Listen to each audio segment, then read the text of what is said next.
Mm.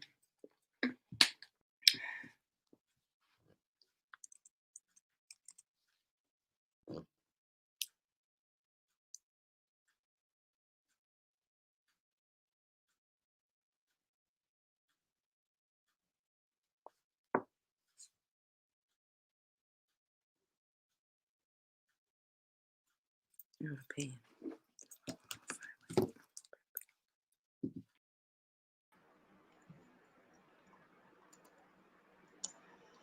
All right. Peace and blessings, family. Welcome to Sunday Sit with Sisters. How are you all doing this morning? How you doing, sis? I'm doing great. How are you? I am doing wonderful. I'm so excited about this topic. Okay, so we got this sister, doctor. Okay, pronounce her first name. I don't want to mess it up. No, you're fine. My name is Aldisha. Aldisha. That's beautiful. Are you named after someone? Is it a blending of names? It's Dr. Aldisha Smith. and Aldisha Smith came from my mom being creative, and she wanted me to be named after my father. In the streets, he's known as Aldi, so she created Aldisha. That's beautiful. That's Mhm. beautiful. Well, thank you for joining me. I'm excited because today we're going to be talking about the womb and Mhm. womb wellness and how to be a womb man. And I think Mhm. it is so important, particularly in today's society where people are Xing out the womb and, Mhm. it's all Mhm. about what we think a woman is, but so much of that has to do with your womb. Yes. What inspired you to to have this as a mission? We're talking today about how to become a womb man, Mhm. being connected to your womb. What made you? What gave you this mission? Like, what was it? Mm. Well, that's a roundabout question. Ultimately, my mission was to heal my community, heal my family in various ways. With the amount of diabetes, high blood overall mission. So I went to school to become a doctor because my uncle died of heart failure at the age of 29. But as I progressed throughout school, because I'm not a doctor just yet, I appreciate all the love and speaking that into existence. But my middle name is Denise Renee. So I always Okay, said that my mom destined me to be a doctor or a healer. right on, So right she on. gave me the middle names of both my aunties, which actually, are DR, which stand for doctor. So um, as I progressed throughout college, it was more so my own trauma that I had to heal from. And then seeing the births or experiencing my friends having children and all of that, and how we battle so much as Black women, and actually going to an all women's institution, Bennett College for Women. Shout out to the home team. Hey. Um, so, of course, HBCU pride all day, and being a Belle is wonderful for me. Having those deep conversations, being deeply connected with various women throughout this nation, and even some overseas and studying abroad, that is definitely what inspired me to understand more about how we can heal from trauma. And even diving deeper into my own search for healing myself is what made me push to actually inform women and educate them on how to heal themselves through the ways that I've learned, through the mentors and conversations I've had with women, Black, brown, white, doesn't matter to me, anybody that can actually give insight on what we experience as women of color. So let's talk about this womb. What is a womb? What westernized medicine calls it is um, the uterus, the cervix, those things. Your womb is your creation. That is that sacral chakra for those who understand and know what the chakra and energy points within your body is. From the root to the sacral to the solar plexus, to our hearts, to your throat, to your brow, to your crown. That is where you create. That is where you are release guilt and understand that you don't have to hold on to anything that happened to you. You can always release anything to create something different for yourself. That is what your womb is. Your womb is that piece of you that is connected from centuries and centuries of different DNA and ancestors who have bestowed such great wisdom within that creation center. If that's blocked, then you more just know it as a place for vagina or any of those words. No, that is your center of creation. That is where you hold the most tender pieces of yourself and also most of your attention. Mm. When you were coming up, did you feel connected to your womb? No, I didn't feel connected to my womb until probably the past 5 years. And Okay. I'm 27.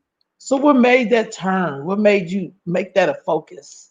Was there a life-changing event in which you felt, like Mm. this is my womb? Because in this society, we'll support everybody in their journey except for the Mhm. people whose journey it is. Yes, You know what I mean? I do. A life-changing events. I think when I hit real rock bottom, and was really depressed. I didn't know what I wanted for myself. I was everywhere, turning every which way, looking, searching for something, searching for the answers.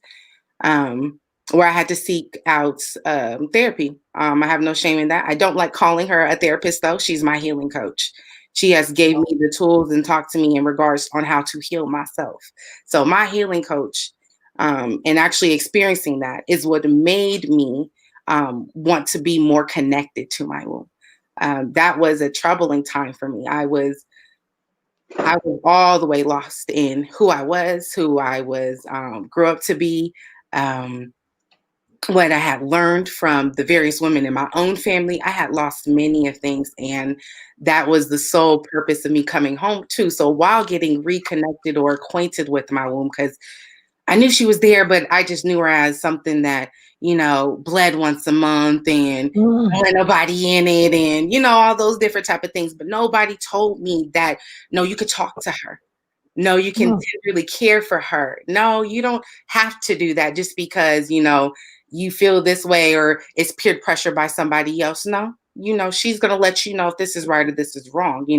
At any given time, she talks to us with, the differences and how we feel, our menstrual cycle. She tells us how we're feeling and how we're aligned with this world through the connection to the moon, through the connection and the things that we Right do. now.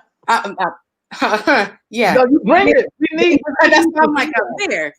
We Mhm. need to hear that. We need to Yes. hear that. We need to hear that. Mhm. Wow. So you said something. You talked about that connection to the moon. What does that mean? So that alignment with not many people are in tune with noon moons and full moons, but being aligned as far as your cycle goes, and are you taking spiritual baths? Are you releasing during those times? Mm, Because in those times, most people don't, we look up in the sky for the sun because we're like, oh, it's a sunny day, it's nice out. But when it comes to night, when our dreams are supposed to be popping off, um, we seem to not want to look outside and see what people be like, what's wrong today? I'm like, well, have you looked in the sky? Have you actually felt and sat with yourself? mm. The renewal, the moon, and that's why it's tatted on my body. The moon shows us the phases of life. It shows us where we're supposed to be going. It's been throughout history as far as Indians and different tribes using that when to grow their crops, when to pick them, when to, change with the seasons. The moon tells you when you're aligned with yourself. All that's allowing you to do is either release or either bring in something new. Mm. So either during this full moon, I'm going to release what no longer serves me from the people, from the things that I used to do. And with this new moon, I'm going to replenish myself and add something to it, add these values and be intentional about that. Be intentional about what I've been feeling during this time, during those transition, because it's either a week or a 2 week time span that we, depending on the month where the moon is changing on us, meaning that we need to be changing within ourselves. Right on. Right That's on. being in alignment. I know I'm in alignment when my cycle is on with the full moon or a new moon. I'm like, oh, here we go. That's how I know. Right on. That's exactly how I know. So if you're a young girl, how do you connect to that womb? I would say first start off by forgiveness, forgiving yourself and the release of any guilt. You don't have to hold on to anything. It's crazy. My mom recently told me, she's like, I wish you would just let things go. I love you, mom. I wish you would just let things go. And at first I wanted to be combative about that and say, well, no, I want to let it go because this is why. But it's like, no, she's right. I gotta let that go. So for me, it started with forgiveness for myself and not understanding much or being so caught up in my books that, the little things would slip by me. So forgiveness and trying to be for others instead of just trying to be for myself. Because I was, raised to always put a smile on your face and be nice to people. Mhm. I'm like, no, right now I just want to have a straight face.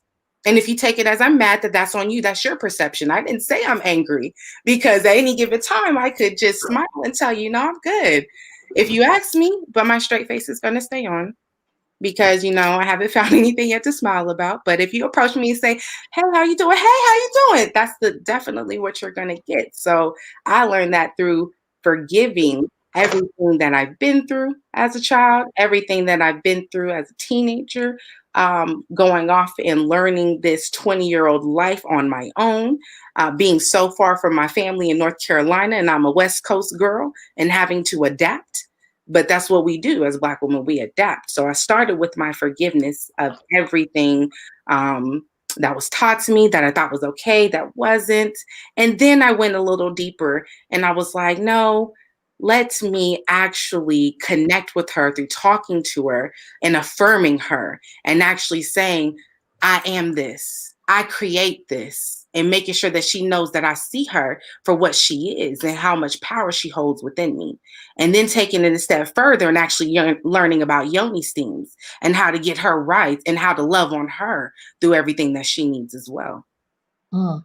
So let's walk back a little bit. Let's Mhm. walk back. You talked a little bit about growing up. We're gonna go right to that part. So I'm gonna say like maybe I don't know, fifth, sixth grade. Mhm. Because through life we get messages that disconnect you from the womb. Like when we Mhm. talk about periods, we talk about periods like there's such a curse. Like I'm Mhm. on the rag, or it's Mhm. always this thing of like, and not even understanding the blessings of being able to flow once a month, Yes. and what that really means. But what were some of your earlier messages that you think you received that made you somewhat disconnected Mhm. from your womb? I would definitely say how heavy my cycle was. Like most people had pain. Most people, like most of my girlfriends, had a lot of pain or, wasn't able to do their work. So they would call me to help them out. But for me, it was my periods were always short. So they were no longer than 4 to 5 days. They Mm, were always so heavy. Like I disconnected because the fact that I always had to get up every hour in either sixth grade and seventh grade. That's embarrassing to me being in middle school, like, oh goodness, oh, this don't feel right. Okay, can I go to the bathroom? And like some teachers were very intuitive and helpful by having those products and allowing us to be able to have like a corner for women's health or girls' time and stuff of that nature. But it was still like, I'm just so heavy. I don't want to be here, but my mom's not letting me stay home. Are you in pain? Is it killing you? No, but it's just, I don't want a spot or I might bleed through. So I know those days I had to carry extra cardigans because wraparound. And, we're getting into boys at that age. So, oh, I'm embarrassed now because I got to walk to the bathroom. Why is she going to the bathroom every hour? Like, it's just the question. So for me, it's how heavy my cycle was. So the constant changing. And then I wasn't comfortable with tampons because I didn't honestly know how to work them and still being pure in that sense at that time, that's when, yes, I wasn't using any of those, or wasn't using them correctly, so I didn't like them. And that's probably where I disconnected. I didn't like it. I was like, oh, my period's here. It was like a drag. And then the calendar method of checking her down and all of that, I'm just like, okay, oh, I forgot. What was that day like? Oh, I don't know.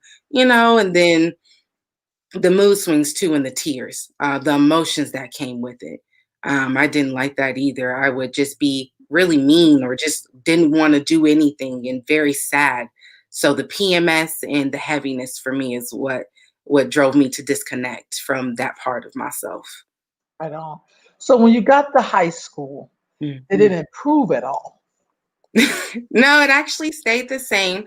I just maneuvered through it because I was also a softball player. So by that time, I actually learned how to correctly put in tampons. So I adapted to what I needed to adapt to in order to stick with my extracurricular activities and do what I love to do.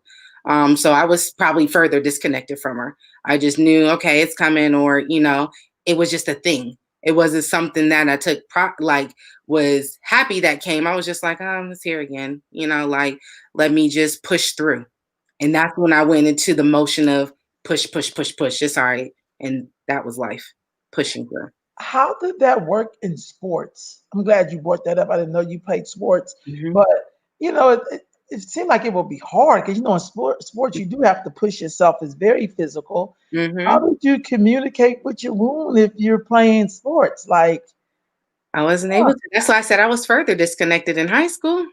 I was further disconnected in high school because, luckily my softball coach was a woman, so it was easy to, have those conversations, or coach, I need a break to go do. All right, well, you got 5 minutes, hustle. You know what I'm saying? So it's like then there was a rush put on it.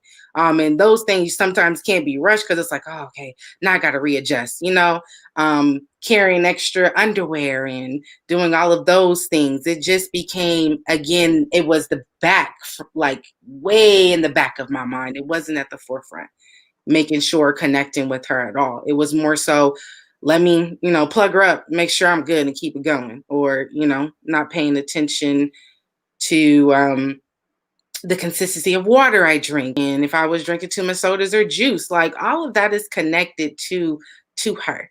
All of that's connected to her. well, we some of us know that the wound is so powerful because it's really like a portal. Mm-hmm. That's how I explain the wound.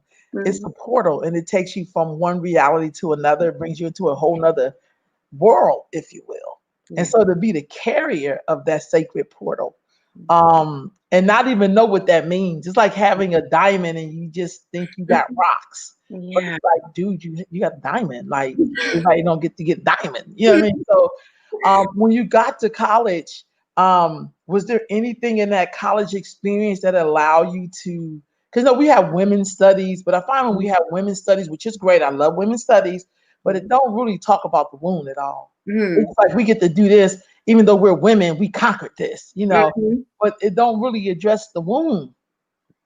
That's correct. So it wasn't a particularly class that did that for me. It was, again, the conversations, because I went to an all women's institution and I was in the South. So I went from a multicultural melting pot of different races to nothing but strong Black women. Mm, That in itself was new for me. And amazing. amazing. It was a transformation, and it was so intimidating. And when I say intimidating, I mean it in such a good way, because I know strong Black women, but these are strong, educated. I'm here for my sister. I'm here for the development of Black people. I ain't hating on you because of this, And if we got an issue, we're going to talk it out. It was a different type of intimidation or connection with those Black women. So that in itself was like, ooh, let me see how I can develop around these women. And so seeing that my game was a little bit off, and I could say that because in California, we're not taught that. And No, that's we're okay not. to say. We're not taught that it's okay to help your sister up. It's okay to let things go and not hold grudges. We're not taught that. We're not taught to look at another sister as somebody else that you can either get advice from, younger or older, or even help out, younger or older. We're looked Right. at as the elders are the wise ones. You doing okay? Make sure you bring this person up with you. So having that experience at Bennett College definitely triggered it, and also again pushed me back into that depression, because I'm just like, well, what did I learn? What have I been doing for 17, 18, 19, 20 years? And what's this? Okay, what's new? And then diving into crystals, and then finally doing yoga. It was like a transition that took me a few years.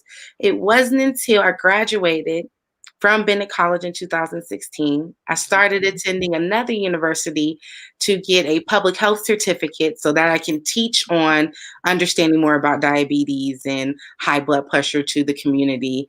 That I met this wonderful woman from Oakland, California, that was living in Greensboro, North Carolina. And I was like, oh, look how God and the universe aligns.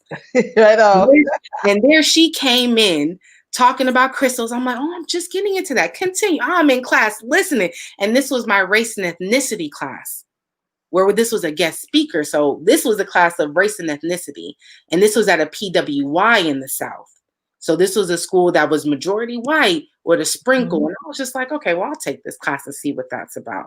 And then going into having that guest speaker and actually working and listening and writing the notes and talking to her, I had to get up and I'm like, can I please have your contact? Because I'm from Sacramento, California. She was like, yes, baby, yeah, we're going to connect.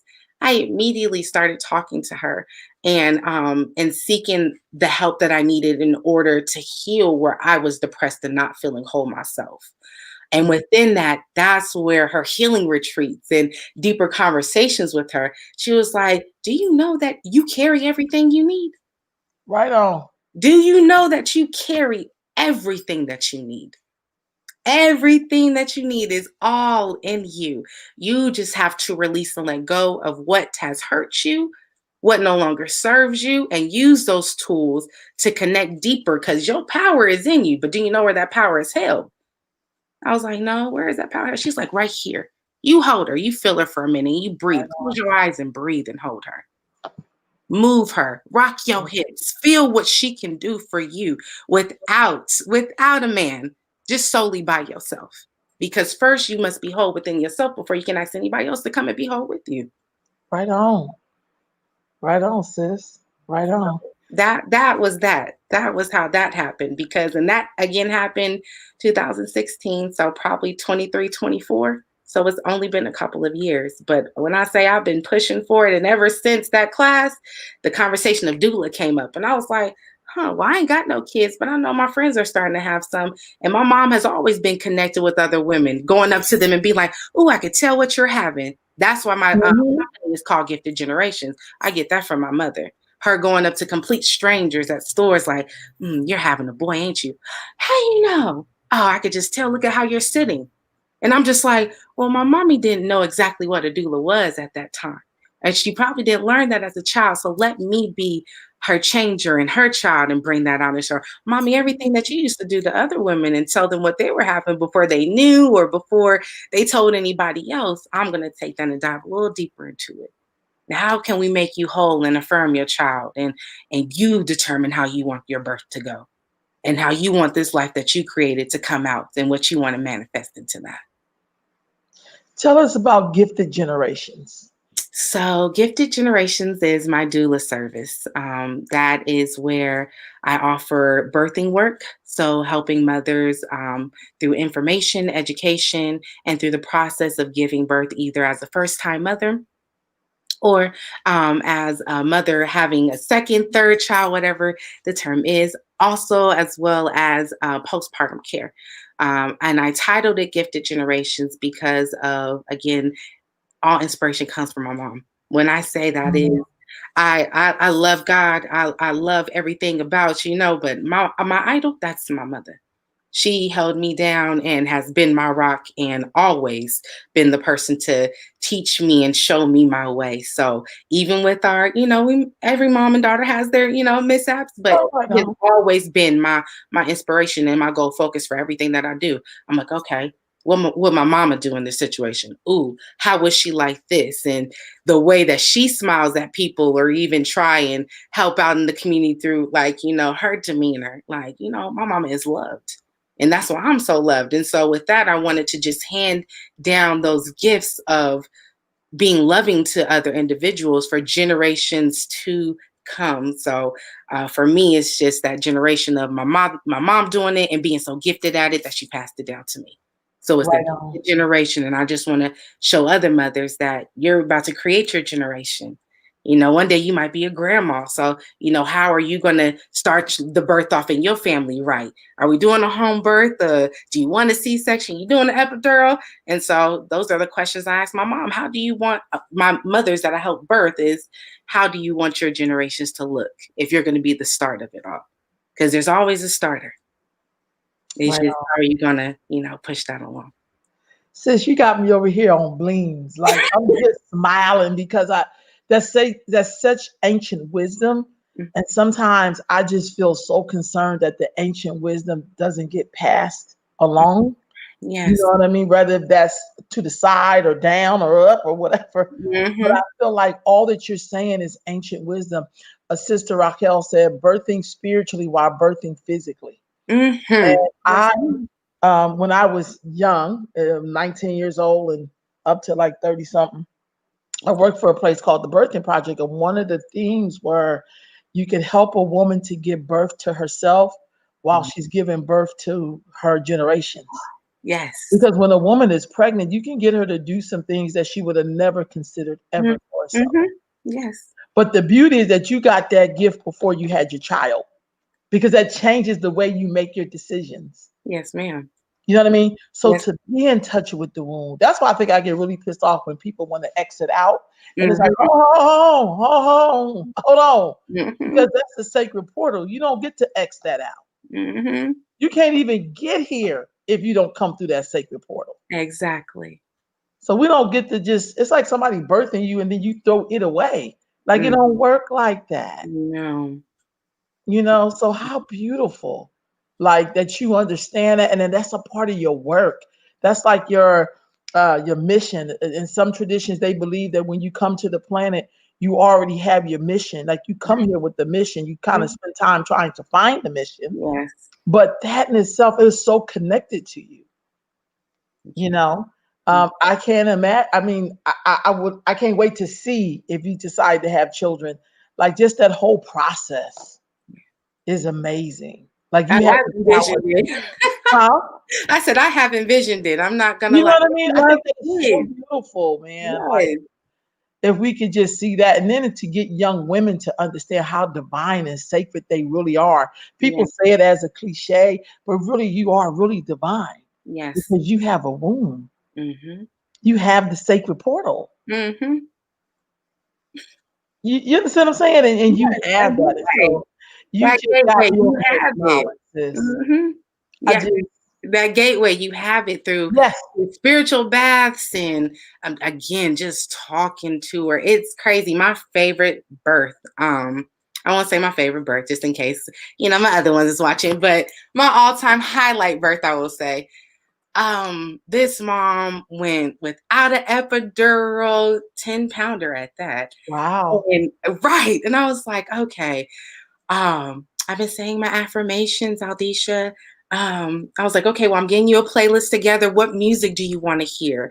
I got your tea light candles. And then she was so connected to her womb already because this was her second child, but she knew she wanted to push because her first one was a Mhm. C-section. So she was a VBAC. And, the nurses and doctor giving her a little bit of pushback, like, in case we need to do this, I'm like, she's going to be okay. How you feeling? I'm good.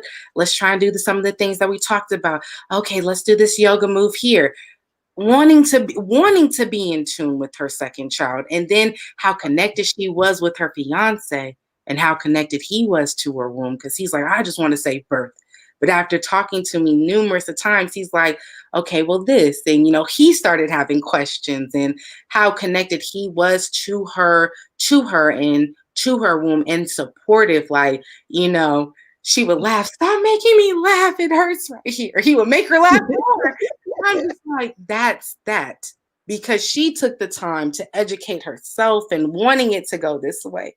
Her partner Mhm. followed right along. It was just like, well, if it's working for you, baby, and I see how it's working, and you over here doing it in this room, I got you.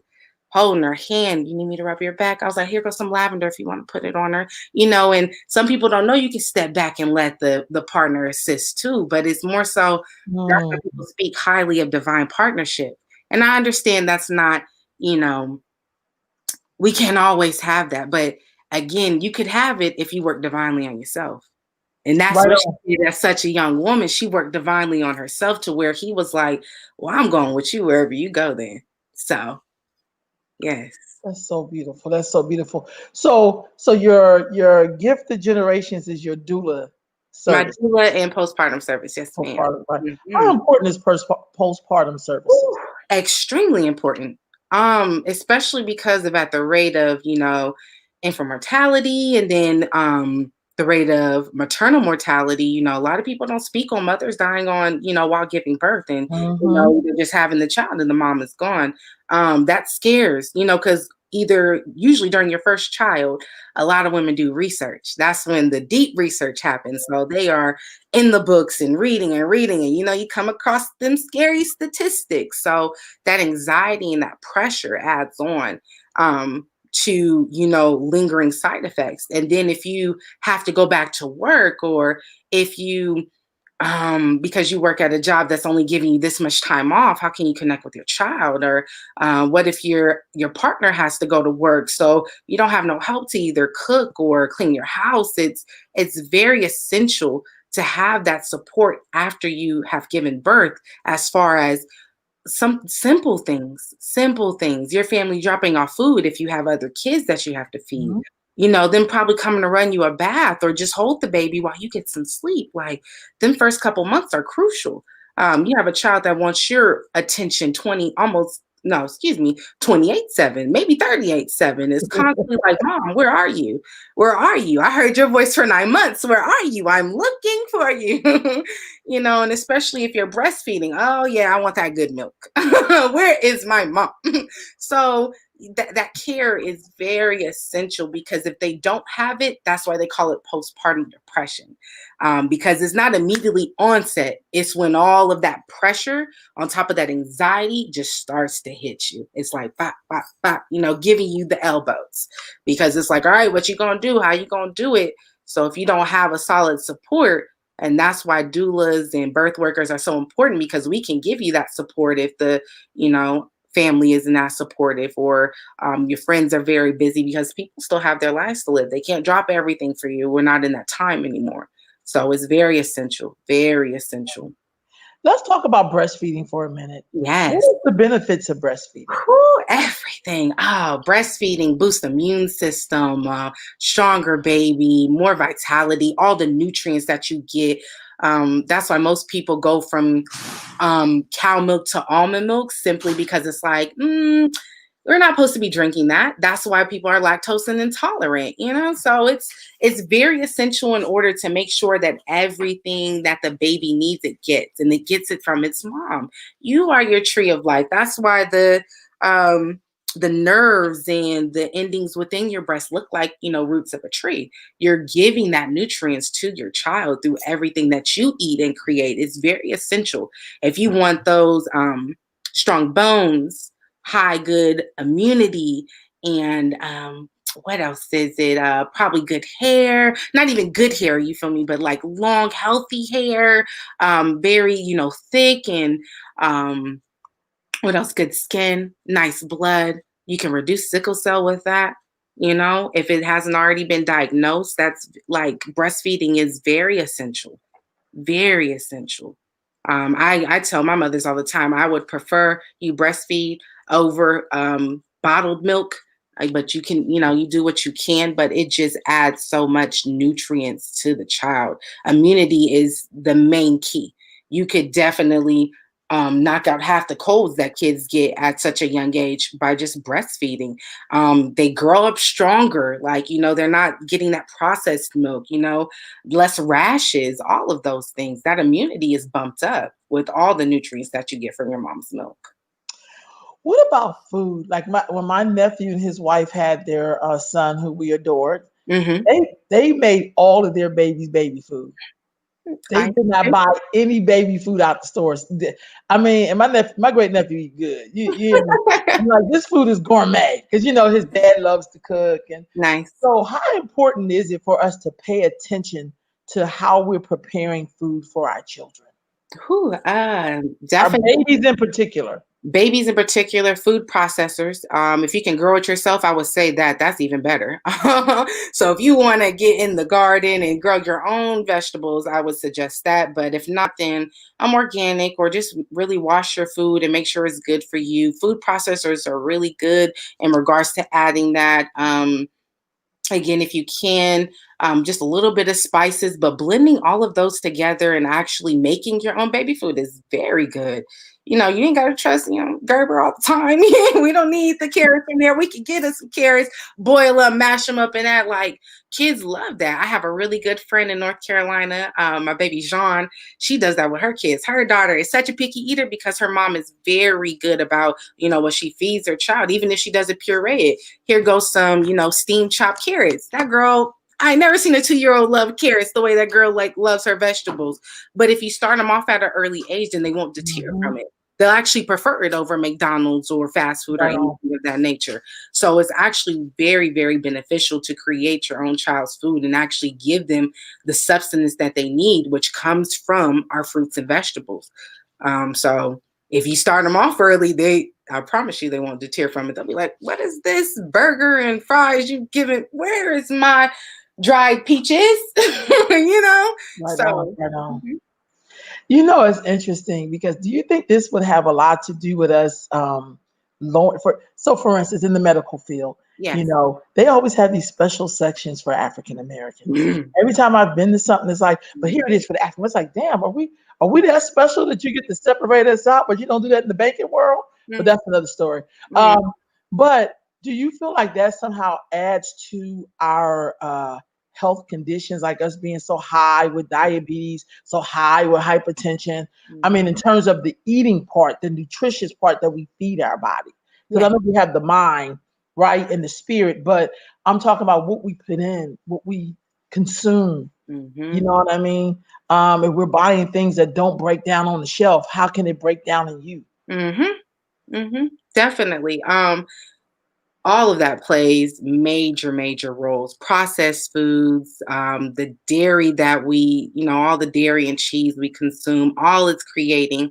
I'm a fan of Dr. Seavey's teaching, as well as Dr. Layla Africa. I actually have a few books. I actually have a few books from Dr. Layla Africa on how to self-diagnose yourself, as well as how prescription medications are nothing but, they're doing more harm than they are good. And how medications that you're taking, you can align them with the food that you need in your body so you don't have to take that medication. Especially after coming home and, finally, I'm not going to say finally, but they diagnosed me with high blood pressure, but I'm knocking that now. I'm about to cut that real quick. But that all plays a role in the foods we eat, as well as how mentally sound we are.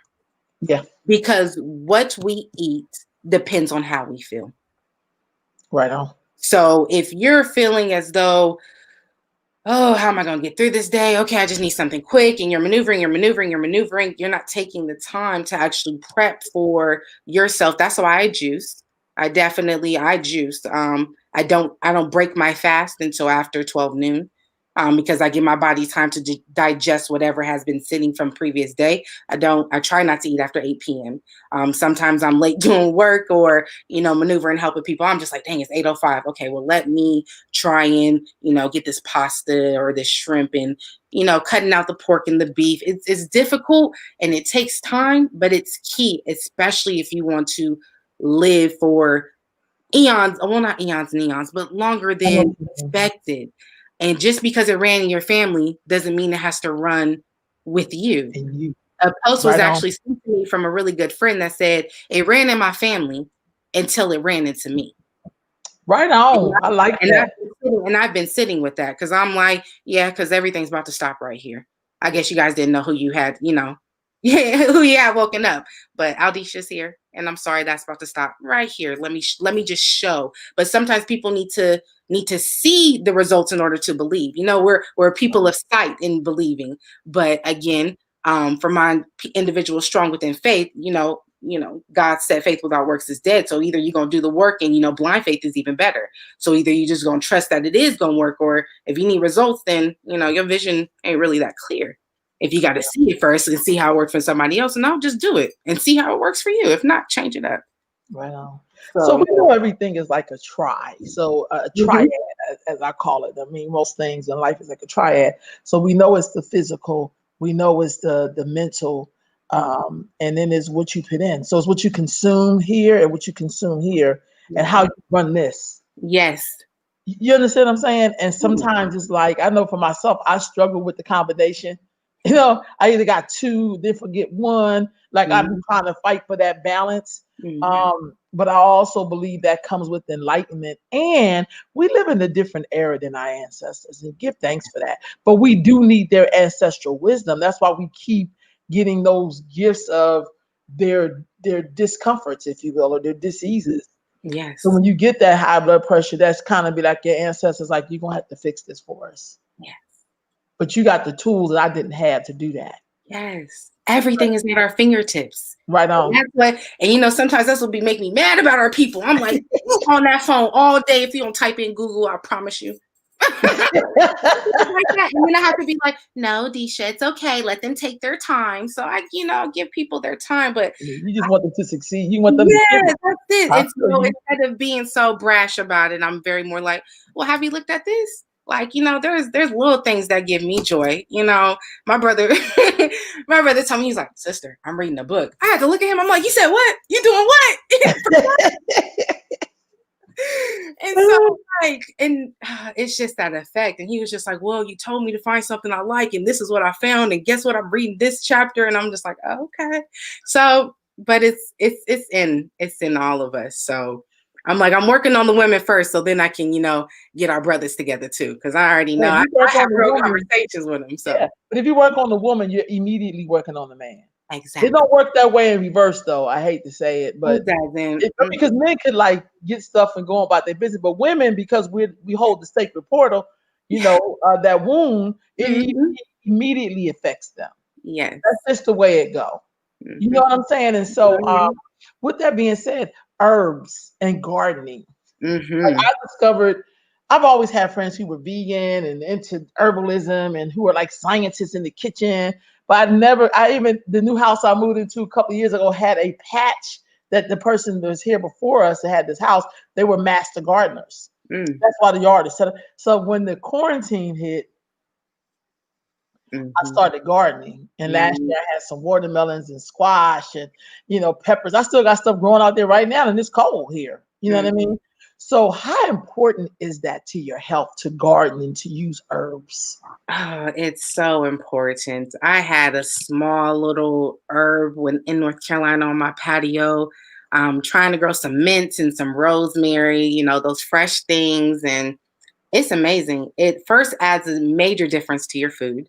You can notice the difference. And then it's also, again, I'm all about the whole body healing. So mentally it's refreshing because, you're giving back to the earth every time you plant something. So you're giving back when you're putting your hands in that dirt and taking the time to do something that has already been done by somebody else, or that you can quickly go and get from the store.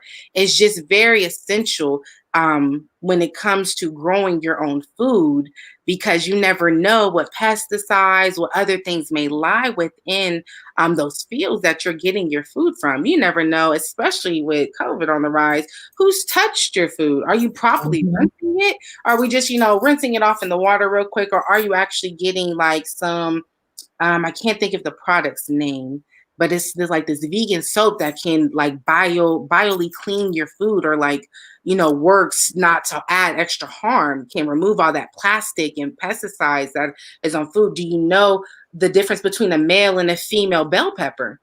When you're going to a store, do you know the benefits of either grabbing a male or a female bell pepper when you're cutting? Look, I don't know that. What is just enlighten me real quick. What is, man? You about to teach me something?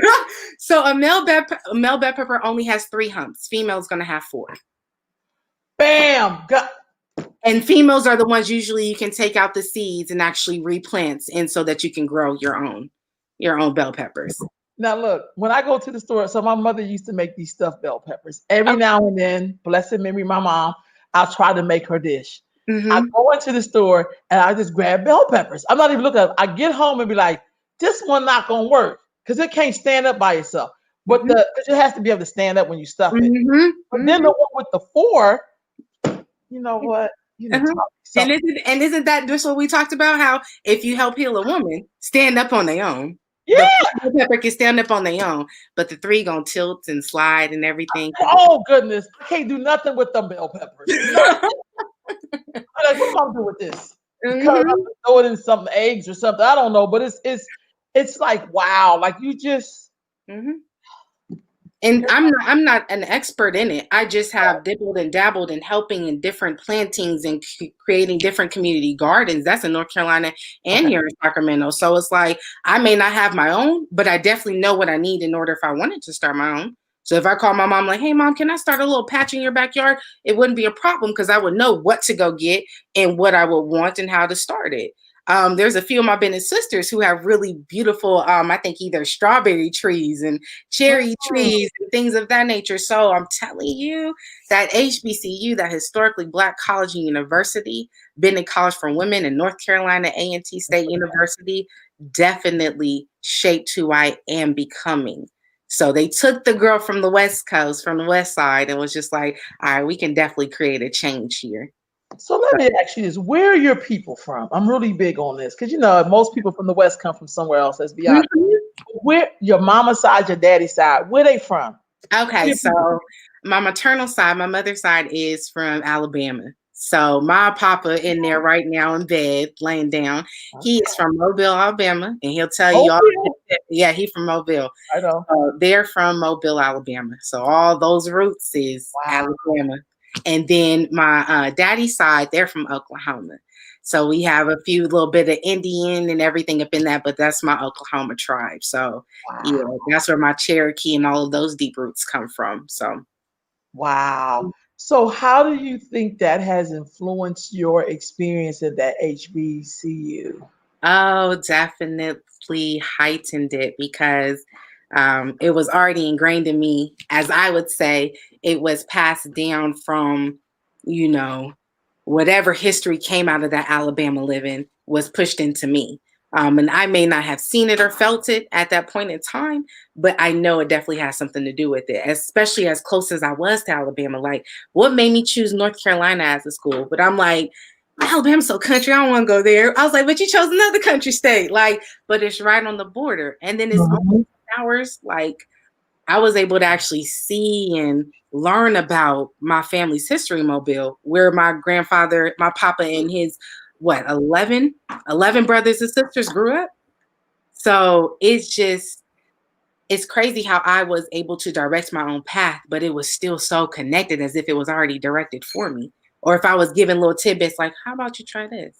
Or what about this? Because even when I drove cross country, I didn't take the southern route. I wanted to go through Oklahoma. Why you want to go through Oklahoma, Aldisha? And then I had to realize that's grandmother Ola's side. So that's grandma Ola's side that you want to go and experience and stop and just feel for a minute. And ain't nothing but plains there, but it's beautiful. So yeah. And it is part of the Southern route. It, Oklahoma is. You know what I mean? It definitely has a yeah, lot of Southern roots in Oklahoma. definitely. So question, how did your family get to Sacramento? So my great grandmother, who is 90 years old, she recently wrote a book on her transition and how she had her kids and um, everything. So her transition from coming from Oklahoma and bits of Kansas as well to here, and that was just searching for love and then finding a better life for her kids. When it came to Thomas E, when it came to Papa, he was more so for the betterment of his family. Let him tell it. He came out here because a job or his brother, but I want to say he came out here for love. My grandmother. He came out here for love. He came out here for my grandma Marilyn. So that's real. She already had my auntie Nisi, and then my mama was born in LA, and then they had my uncle Fella, God rest his soul. And he was the last one they had. So he was born in Sacramento. So Wow. I would say the Great Migration, better money. That's what he would say it's for. But I would say he wanted to change. It was different because he sparked his family to move out here. I asked him, I was like, Papa, you moved out here and started working for the railroads and doing all of this, making that good money. Who came after you? He's like, Freddie Mae was the next one after me. That's one of his sisters. And then after that, everybody else just trickled on down because Freddie Mae. and I they love his name. I love stuff like this. I really do. my auntie Freddie Mae, my Josephine, my auntie Carolyn, rest her soul, my uncle Bug, that's Fred Thompson Jr., rest his soul as well. It's a lot of them, Uncle Ricky, Auntie Pat, Uncle Horace. I could keep going. We JB have Uncle Graham, Horace. God rest it. Yeah, I lineage. know. And that's why when I say I'm divinely protected, and this information is just being given to me. Auntie Faye, God rest her soul. You know what I'm saying? It's it's just being passed down, and it's being passed down through my portal, and that's why I try to connect with her, and or I do connect with her so much because I understand now. I get it. Y'all want me to break this curse, and I promise you, with every gift you give me, with every word you speak, with every little sign that or message you send me, I'm gonna do my due diligence. I'm gonna do my Yeah. due diligence. So now you have gifted generations. So I know we talk about generations in terms of giving birth, but generations before always, it's like you cleared the way, like you're clearing the way. Somebody's gonna be speaking your name Mm-hmm. one day. You know what I mean? Way like 100 years from now, they're Right. gonna be talking about they auntie or they grandmama or you know what I mean? Yes. That's how beautiful that is to really understand that and to focus on the womb because all of that comes out the womb. Yes, it does. Yes, it All does. of that comes out the womb. Like Mm-hmm. you're just giving us such gifts this morning. Mm-hmm. So what are you working on? I am currently working on the certification. With COVID happening, they have been pushing us back and require extra training, but that never stops, never stops my flow or my show. So I'm just making sure all of my paperwork is submitted correctly. I actually got an extension. They've been giving out extensions. So I'm just trying to make sure that gets connected. Most moms don't require certifications, but in California, people like paperwork. In the South, it was more so, I like your energy. I like how you talk to me. I like how you're informative. I want you to assist me. But it's a little different trying to maneuver. And I tell people, I don't necessarily do this for the money. That's why my packages start off small. I'm doing this because I love the work, but I know it's my time. And even talking to my mentors, they're like, but that's your time, Aldisha. And I was like, I get it, but it's already expensive out here. So how can I do it to help? So I'm currently working to see if I can partner with my job because I currently work for WellSpace Health. I work at the call center. I'm not, I may have a master's, but it's been difficult with the pandemic to actually secure something that will be able to utilize that. But again, I use my gift of gab, thanks to E40 teaching that. I use my gift of gab and I make sure that my name is known. So at my orientation, I got up and I went and spoke to the lady over the women's health department, the head director. And I mentioned, and I said, I'm a doula. I'm working on my certification. Is there anything, that you need assistance with? And I actually had one of the higher up people call me and we talked about something. And I was like, oh, okay. One of the C's of the company had called me and reached out in regards to an opportunity that they may want to start. So that's how I'm maneuvering. Yeah. Yeah, because people are still having babies in the pandemic. Are you crazy? This population is going to double. I mean, you can't go nowhere. You're stuck in the house. I mean, come on. At the rate that they're killing us, I'm not mad at it. So Right. I'm not mad at it. So all you're doing with this pandemic is waking up our ancestors like, okay, well, let me get a baby here. Let me pop a baby here. Let me pop a baby here. Because you're giving us more people in this. You're giving us more ancestors. You're bringing more youth to us. Why not let me? All right, well, I got something for you. You want to make people be bundled up, cabin fever? All right, well, we're about to pop out some more since you just want to keep taking our brothers and sisters as though. Right on. And so I ain't mad at it. Double it if you want to, because at the rate that they're going now with our justice system, it needs to be doubled. It needs to be tripled. Right. That's all our ancestors are saying is our army needs to be made because they haven't been playing fair, but they're playing with our intelligence, and now they're actually playing with our sanity because we see it. Right on. Yeah. What this word womb. Why should we be so familiar with it? Womb we need to be familiar with it because it is very underused and underutilized. It is not talked about. And in order to get tapped in and reconnected with everything that you are and everything that you hold, you have to start there.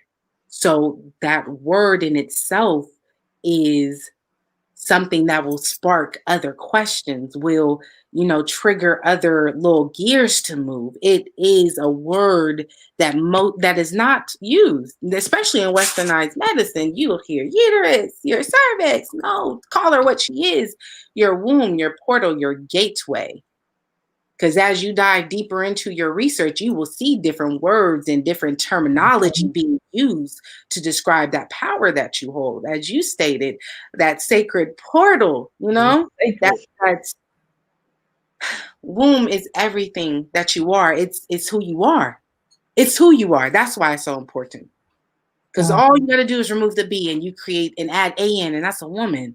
So why not sure. just be what you have and what you hold, which is a woman? What you create, everything is created in that womb. All your dreams are manifested in that.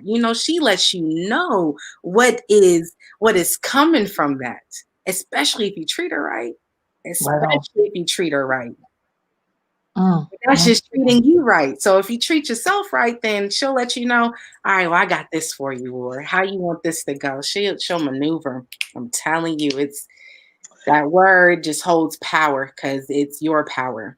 That's where your power is held. Right on. One of the things I learned that really helped me to understand that, Mhm. once somebody told me that we have all the seeds Mm. that our great, great, great, great granddaughters are going to have, Mhm. because we have the seeds that our great, great, great, great grandmothers had. That's powerful. Mhm. That's very, I Mhm. mean, there's something so special and unique about you. You have no idea. Mhm. Like you could have been born a man, Yeah. but you were born a woman. So you got that extra uh, divinely instructed Mhm. part of being in this human experience, that you get to create all the rest of the humans. Mhm. That's a lot. It is. So And even if you feel like you're not, that you don't have something, that's why people grab a wound and just be like, mhm. let me just think about what I'm doing here, Mhm. Yeah. what we doing here. Exactly. That's powerful, sis. Very. And I'm Especially so being glad. a black woman with Yeah, one. oh, that's a whole nother. I was just trying to be, because what I also understand is that black women have that Eve gene.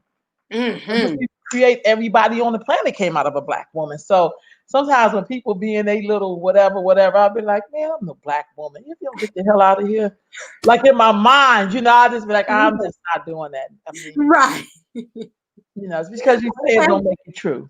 Okay. I know who I am. And Right. so thank you. So look, I'm looking so forward to interview you in February again. Yes. Sis, like you Okay. have a gift. Like Thank you you. have, and I know you know the gift, but Thank you. so many of us need to hear that on a constant basis. Yes, As ma'am. much as so in certain traditions, they believe that when you're born, your brain is like a crystal bowl. And in life, the trick is to get more positive in that bowl than Mhm. negative. Because Yeah. we know for every 7 good thoughts equals 1 negative thought. So Yeah. somebody can come to you 7 times, like, sis, I love that sweater, I love that sweater, I love that sweater. And one person be like, ew, that shit is ugly. You remember the person who said it was ugly, then the 7 people who said it was beautiful. So we Right. gotta get more of that positive energy on the planet, like Yeah. on these airwaves. Mhm. People gotta hear you. They gotta hear what you have to offer. When you talk, you light up.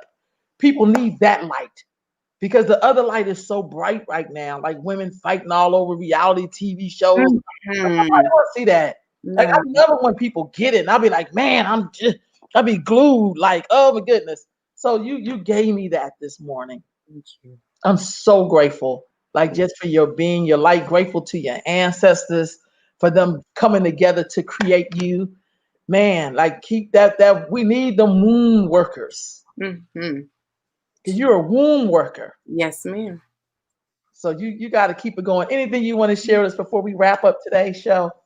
Thank you for having me. This was amazing.